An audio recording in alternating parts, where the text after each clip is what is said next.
Good morning. My name is Francesca Esposito, and I'm an associate director at Border Criminologies. And myself and my colleague Hela Kanakane, we would like this week to commemorate the horrendous and avoidable disaster of the 3rd of October 2013, where more than 650 people have lost their lives near Lampedusa. And we want to do so by highlighting the ongoing implications of deaths at border and at global borders, and particularly in the central Mediterranean area.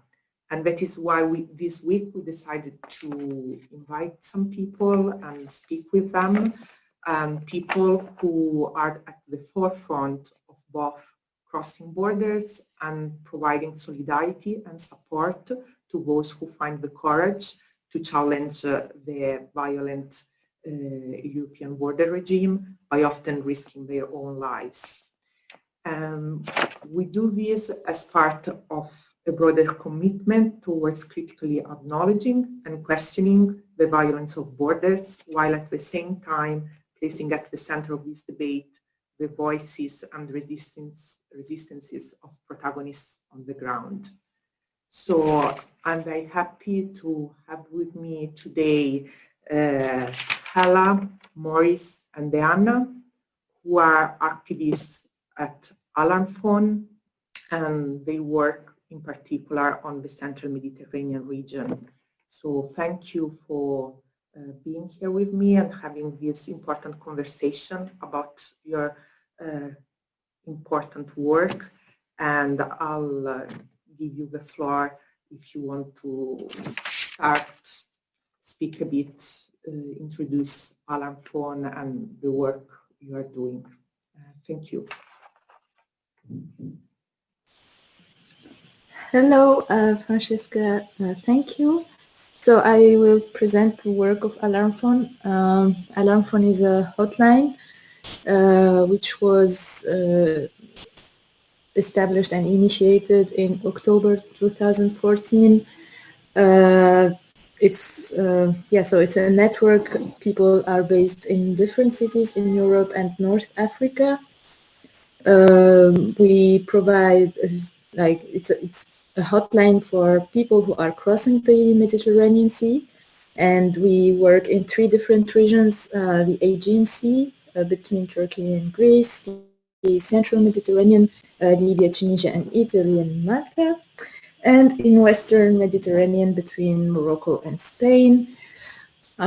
So this is our basic work.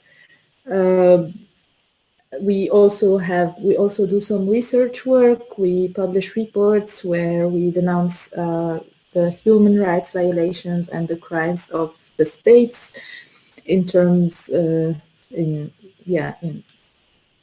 towards people who are on the move. So here's a short summary. So thank you very much, Hela, for this very detailed presentation of Alarm Phone. And I was wondering, what is, based on your experience and the work you are doing, the situation now in the central Mediterranean, and especially since the COVID-19 outbreak, how have been changing, how things have been changing, if you want to tell us a little bit about this. Thanks, Francesca. I think I'll just continue. So we have seen that in light of the COVID-19 pandemic, European countries, especially Italy and Malta, have really ramped up their anti-migrant deterrence practices in the Mediterranean Sea. They have also done so through a sort of discursive reversal or shift by turning Europe itself, or by trying to turn Europe itself into a sort of unsafe place. So in April 1st, the Italian government announced that its harbors could not be considered safe anymore for migrant disembarkations, and a few days later, Malta did then the same, although at that time Malta had recorded only one COVID-related death. So it was clearly a sort of excuse. What followed then over the next days and weeks was a real escalation in border violence, which we as members of the Alarmphone witnessed very directly. So over the Easter days in particular, in April, the Maltese authorities pursued a really cruel strategy to prevent boats from reaching Malta. For example, they sabotaged boats, they threatened people on the move, they practiced non-assistance, and worst of all, they left a group of people who had already reached the Maltese search and rescue zone to die while everyone was basically watching. So it was over the Easter days when a boat reached out to us that had come from Libya and that was in severe distress. And we alerted RCC Malta and sent them updates repeatedly from the boat. And at the same time, Malta and also Frontex were watching the boat from the sky through aerial assets. So everyone knew about this boat in distress and the really desperate situation, but everyone failed to rescue. And in the end, the Maltese authorities orchestrated an unlawful pushback to Libya through a Libyan-flagged fishing vessel called the Dar es Salaam, which picked up the survivors after coming from Valletta Harbour and taking them all the way back south to Libya. And also during the journey, several people died. So in total, 12 people lost their lives, and the survivors were forced back into inhumane detention centers. And some of the survivors reached out to us, and we could then establish what had happened to them on the way back from the Maltese zone to the detention centers in Libya. And so following the first escalations over Easter, we have seen systematic forms of non-assistance and delay in search and rescue operations. Malta has really, or the Maltese Search and Rescue Zone has really become a de facto lawless space. And this means for members of the Alarmphone that we have to constantly try to mobilize rescue against all odds. And, we face antagonism on part of European authorities if we can reach them at all. So besides these non-assistance and delaying practices, Malta then also started to imprison over 400 people on floating private ferries, of course, undermining their right to freedom and the right to claim asylum. Hunger strikes and attempted suicides occurred on some of these boats. And besides detaining people offshore, Malta also prevented merchant vessels from disembarking the rescued. And most recently, I think a lot of people know about this case. The crew of the merchant vessel Etienne of the shipping company Maersk Tankers was stuck near Malta for 38 days, the longest standoff in history, and because Malta failed to designate a safe harbor. And in the end, the standoff only came to an end when the NGO vessel Mareggione of Mediterranea intervened and brought the distressed people to Italy, and now Mareggione is blocked and unable to rescue. So I'll end by saying that it's really important, I think, to see also Europe's responsibility, even if especially Italy and especially Malta have really ramped up their deterrence practices, because Europe continues to be present from the skies through Frontex, for example. Frontex spots migrant boats to then mobilize interceptions through the Libyan Coast Guards. And of course, the Libyan Coast Guards are still portrayed as the sort of competent authorities and built up through EU funds, and everyone else, all the other non-state rescuers are kind of sidelined, and there's an information blackout. So in order to just reinforce interceptions. So these escalations over the last months, of course, they are very shocking, but at the same time, we should really emphasize that they are not exceptional, because we have documented much of these forms of behavior before. So it's really important, I think, to see them as continuities in the border regime, which of course really focuses on externalization and the militarization of borders. Okay, I'll leave it here. Sorry for talking so long. No, thank you, Maurice. And I think it's really important what you just said, and especially I completely agree with you with the importance of analyzing what is happening now as in a continuity of border control practices in the last years, and of course an increasing worsening of repression and militarization. And particularly, I think it's particularly concerning what you were saying about also this proliferation, especially in recent times, of basically what I will say unofficial forms of detention, because quarantining and keeping people on boats for days, for months, it's a deprivation of liberty. So we are witnessing the proliferation of an archipelago of detention practices, and at the same time also increasing criminalization of those who are on the ground trying to challenge this situation and the violence of the European border regime, and who are increasingly criminalized and repressed. So thank you very much for highlighting all these points. And I don't know if Deanna, you want to expand a little bit on that and the current situation?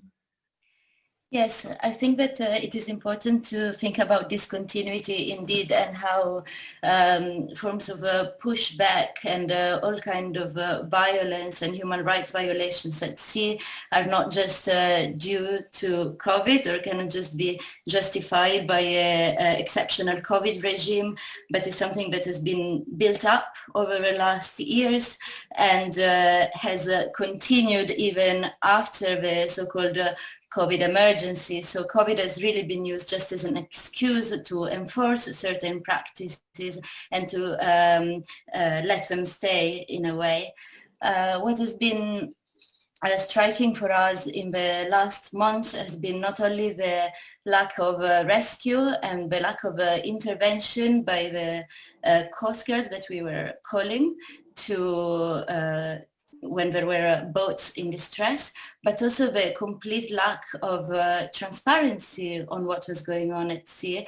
And at a certain point it felt that Alarm Phone was really the only actor who could monitor the human rights violation, the violence that was happening in the Mediterranean Sea. And we could monitor that mostly because people who are crossing the Mediterranean Sea or who are pushed back and deported to Libya, in our case in the central Mediterranean, call the alarm phone. And increasingly they call the alarm phone for any kind of situation. So not only when they're in distress at sea, but also from detention in Libya, when they're surviving pushbacks. And this really shows the lack of any form of support to people in Libya, but also the lack of any form of monitoring of the violence that is taking place at sea. So we just published a report. We published it on Monday, documenting 6 shipwrecks that happened only in September. And the month before, in August, we published another report documenting 4 shipwrecks. So in less than a month, between the 16th of August and the 21st of September, we documented 10 shipwrecks where at least 300 people died at sea off the Libyan coast. And these shipwrecks have been barely talked about, and they've been barely recognized by any form of authority or official organization. We only know of these shipwrecks because people reached out to us and told us, the survivors reached out to us and told us what happened, or because fishermen reached out to us. So these shipwrecks, of course, have nothing to do with COVID, but they are the result of years of externalization of borders. They are the result of a complete rescue gap that is left in the Mediterranean Sea before, during, and after the COVID emergency, and an externalization that is financed by European authorities, by Italy, that continuously pours money and resources in the militarization of the so-called Libyan Coast Guard. And what we have documented in the last years, and particularly in these last months, is that the so-called Libyan Coast Guard has nothing to do with a Coast Guard indeed. They're basically a militarized border force that push back boats that are continuing into European search and rescue zones. They're there to prevent boats from reaching European search and rescue zones. Sometimes they intervene within European search and rescue zones, pushing people back to Libya. But when we call them to rescue boats that are in distress, when we try to reach them with GPS coordinates of boats that are sinking, they refuse to rescue. Either they don't pick up the phone, or they don't intervene, or they say that they will arrive later, and sometimes they come, but it's too late. So at the moment, there are only two actors that are filling the rescue gap that has been produced by European authorities. On the one hand, there are NGOs and rescue ships that, as you just said, are continuously criminalized, either through criminal or administrative measures. And fishermen. So besides NGO rescue ships, the only actors that are actually filling the rescue gap that is left in the central Mediterranean Sea are fishermen who try to rescue and to support people that are drowning and put their own lives at risk to intervene and to make the Mediterranean Sea less lethal. If I can just say a couple of more things. On the 18th of September, so just a couple of weeks ago, a fisherman called us when he just reached the coast to tell us that he had encountered a boat with 54 people in distress, and he only managed to rescue 21 people. He had to leave 33 people behind. And he told us he tried to call the Libyan Coast Guard to intervene, but he didn't manage to reach them. And instead he mobilized his network of fishermen, and only the day after we heard that another fisherman that he had contacted rescued 30 people that were still clinging on the rubber boat. But of course, 3 people unfortunately died. And just a few days later, on the 21st of September, a fisherman rescued 9 people out of 120 people that were on a rubber boat. So of the 120 people, 111 at least died, and the only 9 who survived were rescued indeed by a fisherman. We are still in contact with the survivors of this shipwreck who reached out to us a few days after they're rescued. And what is astonishing is that they need urgent medical support, and they try to call the IOM, they try to call the UNHCR, we try to redirect them to these organizations, but nobody picks up the phone, nobody answers. The last months have really clearly showed not only an increasing invisibility of what is happening at sea, with all the eyes and all the critical eyes being shut, not only a lack of accountability for this violence and for these human rights violations, but also a total lack of support for survivors and for victims of the borders violence.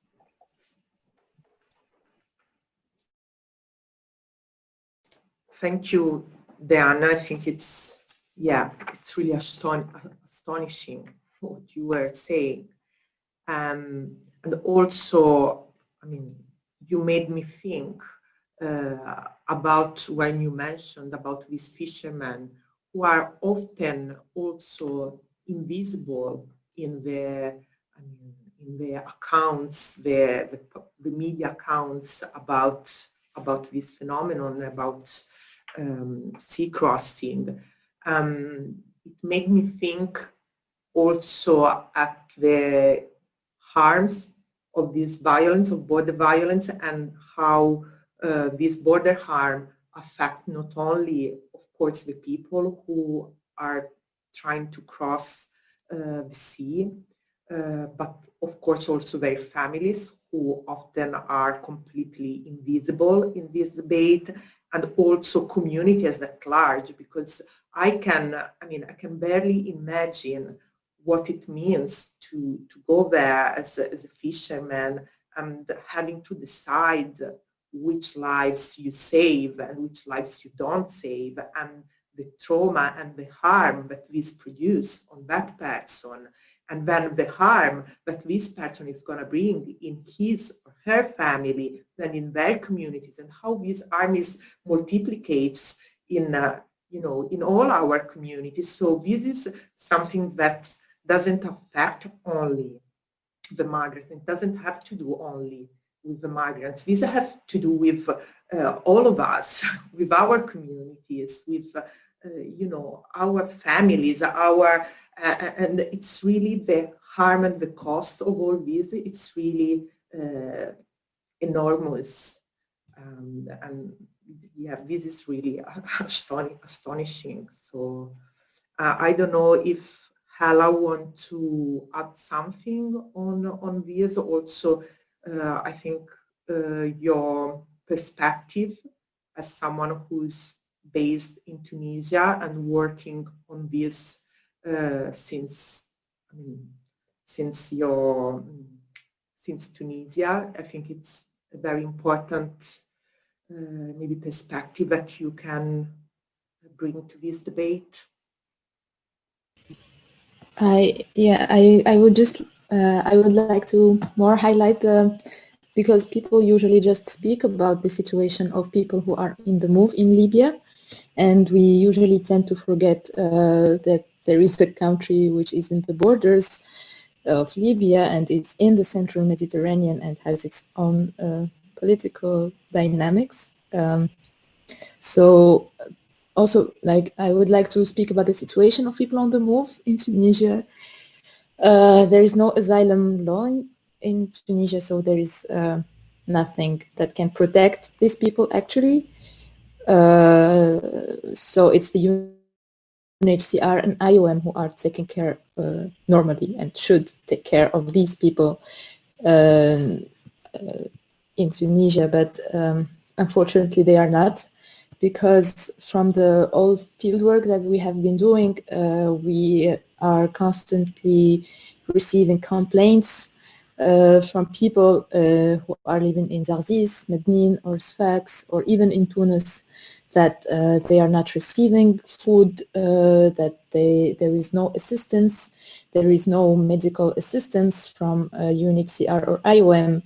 We even have people who are asylum seekers, but yet they are like living in the streets with no house or no accommodation available for them. So yeah, though like UNHCR and European Union are trying so hard to have so that Tunisia can adopt the asylum law, but also they are trying, like the European Union is trying so hard to have Tunisia to implement disembarkation platforms in its coasts.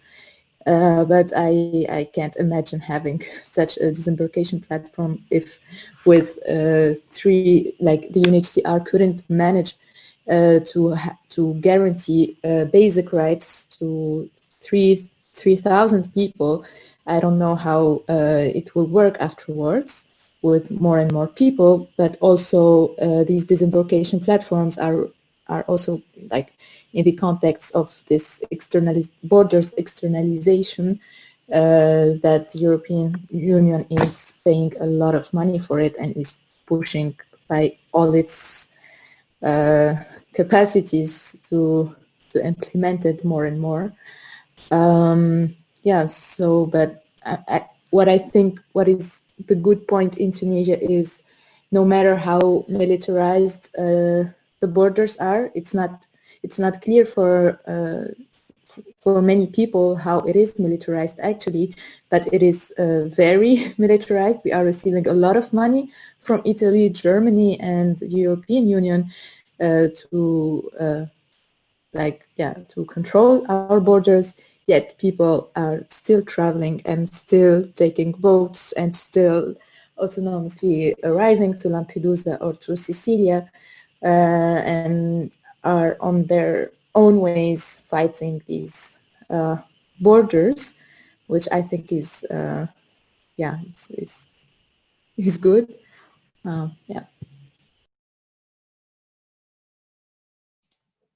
Yeah, thank you, Hela. Thank you for explaining us the situation, a situation that, again, it's often invisibilized because, of course, media just strategically decide what to focus on and leave the rest completely at the margins. So thank you very much. I think it's really important your perspective and the knowledge you were sharing with us. And I think also it's important, the point you were raising in terms of this increasing and strong militarization of border and externalization, and all the efforts and resources that the European Union, the different countries are putting in establishing these bilateral agreements with countries like, for example, Tunisia, Libya, Niger, many others, in order to externalize the burden of border control. And this is something that is really concerning, especially in light of the recent European Pact on Immigration and Asylum, which should be maybe called a European Pact on Deportation and externalization of borders, basically, because this is what we are speaking about. So it's really concerning. All the current context and also what probably it seems to come next. But at the same time, I think it's important, as you were mentioning, also to emphasize that in the face of this violence, people are not giving up and are continuing to challenge the violence of the border regime, are continuing to resist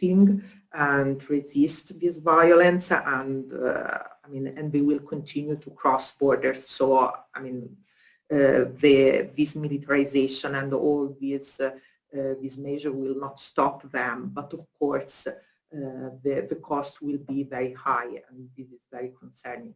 So I don't know if you want, very quickly to have the last round just of reflection, thoughts about what will come next, what maybe also how we should move forward in order to challenge and possibly end border violence, and what kind of future you envision in the face of all this. I know it's a big question, but yeah, I think it's maybe important to conclude this important conversation.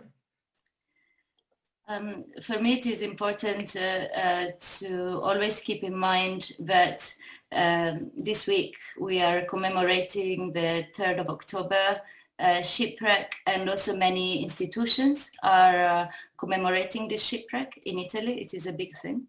But it's been 7 years now, and the forms of violence that kill people at the border continue undisturbed.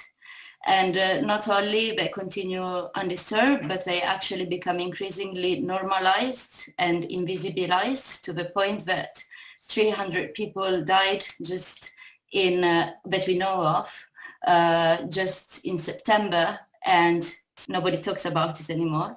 Not only they're normalized and invisibilized, but they're increasingly financed and supported by European institutions, as you were all saying. So it is very important to try to denormalize these debts and to try to keep the accountability for these debts going, in order to always remind ourselves and others that these debts are not accidents. These are not exceptions. These are not things that happen because people migrate and cross the sea on dangerous boats. No, these are debts that are the intended result of specific European border policies. They're the result of structural forms of violence. They are not accidents. And I think by keeping this in mind, by trying to bring those who are responsible accountable for these debts, by changing the language, by denormalizing these debts and these forms of violence, we can keep moving forward. And also trying to keep acting and moving in solidarities with those who try to fight against the border regime and who keep crossing without being afraid of the forms of criminalisation and of repression that are imposed on us. Because of course these are just forms of repression that try to shut our voices and our eyes on these forms of violence and to shift the responsibility away from those that are actually causing mass deaths at sea. And I would just maybe add that this invisibilization of violence is, of course, really the intended outcome of this sort of outsourcing of borders, right? And I think what is so difficult to do is to actually trace this violence, because Europe has really found its recipe in a way, right?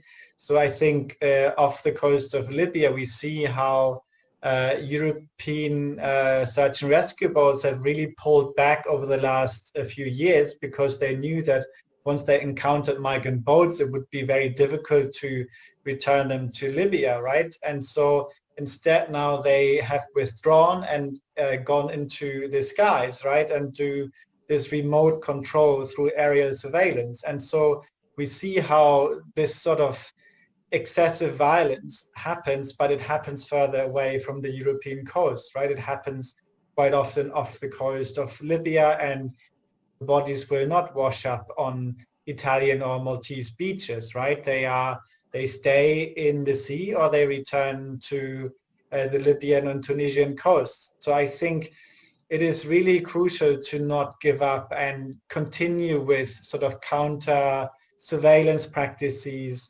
to document what is happening, right? Of course, ideally to prevent what is happening, but quite often we have no other ways than to decry what's happening by documenting these excessive forms of violence, right? So I think, I personally am quite pessimistic, right? Because the state and supra-state forces are really concerted in pushing people back and reinforcing this deterrence and deportation regime, right? But at the same time, I think the only thing that gives me hope is the autonomy of migration in a way, right? The ability of people to still find pathways, and at the same time of people in solidarity who've really managed over the last 5 years or so, or 6 years now, to always, return to the sea, even though, boats were blocked, people were criminalized,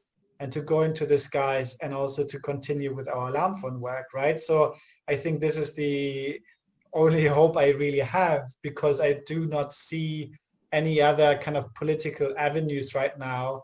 So I think it's this sort of underground solidarity which may connect with kind of urban solidarity cities, sanctuary and solidarity cities, which are, together sort of trying to counter this violence that really emanates from a state and EU institutional level. Yeah, thank you. And I think it's really important what you were saying, and I think it's really important to continue to counter-narrate, counter-mapping, the normalizing this violence, and also I think reclaiming solidarity, because I was particularly shocked when I read and I saw how this, for example, new European Pact, it's appropriating the word solidarity to describe basically sharing the burden of deportation. So they are appropriating of this really important word to describe something, I mean, to describe the violence. And I think this is really, really concerning. So I think we really have, to reclaim solidarity and what it really means. Solidarity is standing together with those who are affected by this violence and not, with those who are acting this violence. So we don't want this word to be used to mask and to legitimize and to describe the violence they are doing and the lives they're taking. So I think it's really important to remember this at the end of this discussion.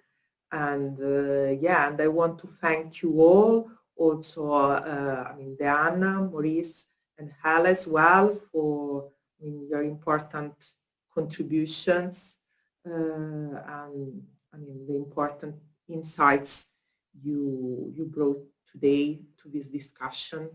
Thank you for making time for this and for sharing your experience with us. Thank you.